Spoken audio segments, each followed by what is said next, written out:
It was Sunday and it had begun to rain. A quiet, heavy darkness settled over the apartment. While the chickpea scramble sizzled in the skillet, I stood by the sink and drank my chai.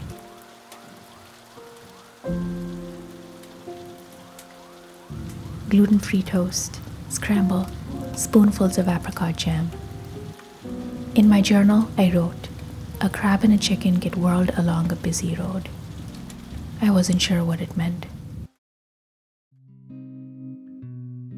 The rain stopped abruptly, as if someone had flipped a switch. Lately, thoughts about where my life is heading have been drifting into my head uninvited, like a siren in the distance. I didn't have any answers, but I had a Ziploc bag of dark cherries. In mid-July, ripe cherries are one of the few things you can rely on. That was when I saw him. He stopped, looked straight at me.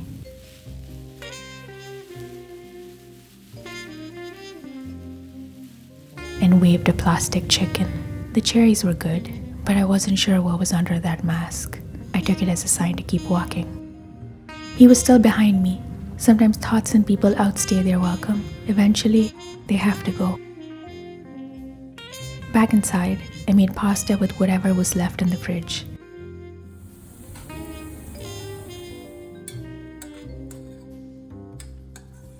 I dropped the spaghetti into boiling salted water, careful not to break a single strand. Breaking a noodle always brings the feeling that the whole world might break along with it. The kitchen smelled of garlic and basil. I ate every bite, followed by a slice of chocolate strawberry cake. The rain returned, heavier this time.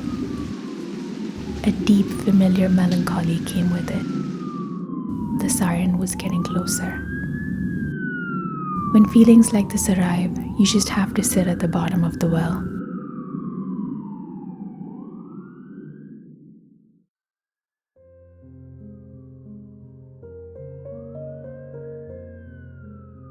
I took a bus,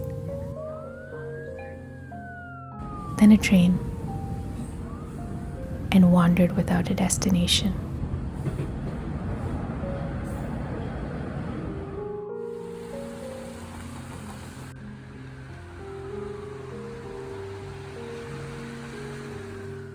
I stopped at a small cafe and ordered a cup of hot hojicha.